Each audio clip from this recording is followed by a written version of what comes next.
What's going on, everybody? Welcome to the channel. We're going to be talking about Happy Gilmore 2. The film takes place about 30 years after the original film, and things are not going the best for Happy. He was at the top of his game at one point, and then he accidentally kills his wife, Virginia, played by Julie Bowen, and that kind of makes him lose interest in golfing. That is until his daughter has a dream to go to college, except it's a lot of money and he can't afford it. He's taking care of his 6 kids by himself, so the only way that he's able to get this money and be able to send his kids off to college is by competing in a new golf tournament and hopefully be able to win some money so they can all live happily ever after, like they did at the end of the first one. Now, this is a movie that I have not been all that excited for. I don't have a lot of nostalgic attachment to the original film because I just recently watched it for the first time. And so going into this movie, I knew what to expect out of this movie. Seeing how the past 10 years for Adam Sandler on Netflix haven't really been the best, I was really hoping that this would be a spiritual sequel in which we got peak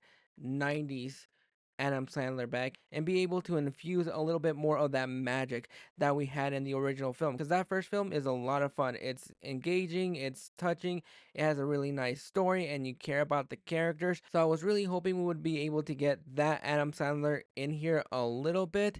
And the best way that I'm able to describe both of these films is that Happy Gilmore is peak 90s Adam Sandler, and Happy Gilmore 2 is peak Netflix Adam Sandler. For the most part, if you are a fan of the original film and you just want to go back into this world and hang out with these characters and you're not looking to nitpick any little thing that happens in this movie, then you're going to have a lot more fun than me because this movie really is a 2 hour nostalgic trip for fans of the original film. There are a lot of callbacks, flashbacks, and references to the original films that I know will have a lot of fans really happy, and I think that is something that I can say is a positive for this movie. While I don't think it's a positive for me because I don't have that big of an attachment to the original film, I think if you do have an attachment to the original film, you're going to have a lot of fun with a lot of these characters coming back into the fold and seeing what their life is 30 years later. But where this movie immediately loses me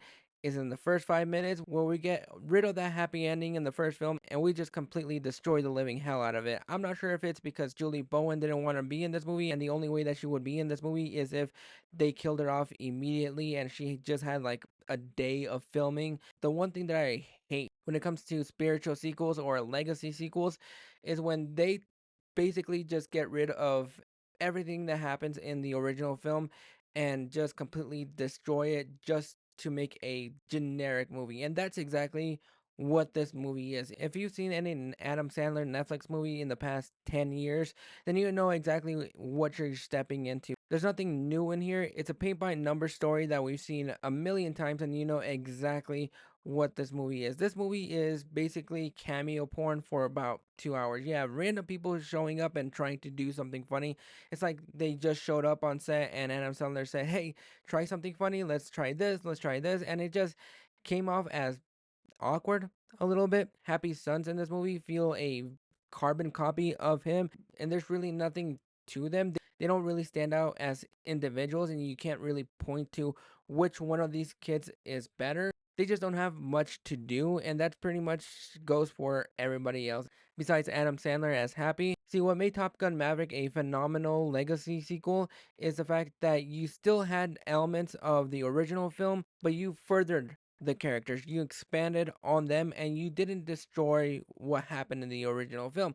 While I don't have a lot of nostalgia for Top Gun Maverick either because I watched that movie like a few weeks before Top Gun Maverick came out. When I look at Top Gun Maverick, I can see where they are able to expand on the characters and give a little bit more heart to them, take them to where they would be now. When it comes down to Happy Madison 2, I wish they took a different route when it came down to preserving what made the original fun enigmatic is that you cared about the characters, you cared about their journey, and you wanted them to succeed. Yeah, that movie is still a paint by numbers movie, but it had a lot of heart. You cared about the characters and you cared where they were going, and you wanted to see the outcome. Plus, it had a really nice, fantastic story. With Happy Gilmore 2, I was really hoping that they would be able to give us the same feeling that I had with Top Gun Maverick is expand on these characters and see where this relationship is. But also, this movie is just filled with a ton of random cameos that just don't do anything, don't add anything to the movie. It's just Adam Sandler going through his phone list and calling a lot of people and seeing who would be able to show up if they wanted to be a part of this movie for like a day or so. The only cameo that I really enjoyed in this movie was Eminem's cameo. I think what they did with his cameo was a lot of fun. There are some jokes that I liked, some that felt super flat, but overall, this is a movie that I just wanted a little bit more of. I wanted that early 90s magic in here again, even if it was just for a brief second, but almost immediately from the first beginning of the first 5 minutes, where you just turn Happy into a sad sack of shit. Losing his love for golf just immediately made me lose a lot of interest in this movie. And I get it, this movie is not made for me. I don't have a lot of nostalgic attachment to the original film. If you have a lot of nostalgic attachment to that original film, you're going to enjoy the living hell out of this movie a lot more because you're probably not going to be nitpicking it as much as I am. But I didn't come out happy. I came out sad. Overall, I'm going to go ahead and give Happy Madison a 2 out of 10. This is a disappointing movie. I kind of wish we had a little bit more of that 90s early Adam Sandler magic in here. Even if it was just for a brief second, you could have landed the ship, but it just immediately fell flat. The jokes didn't land.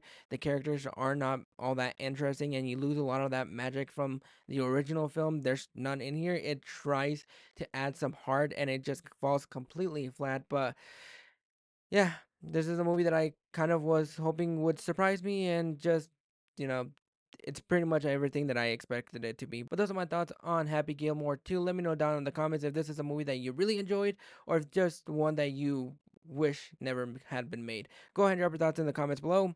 We'll catch you guys for the next video.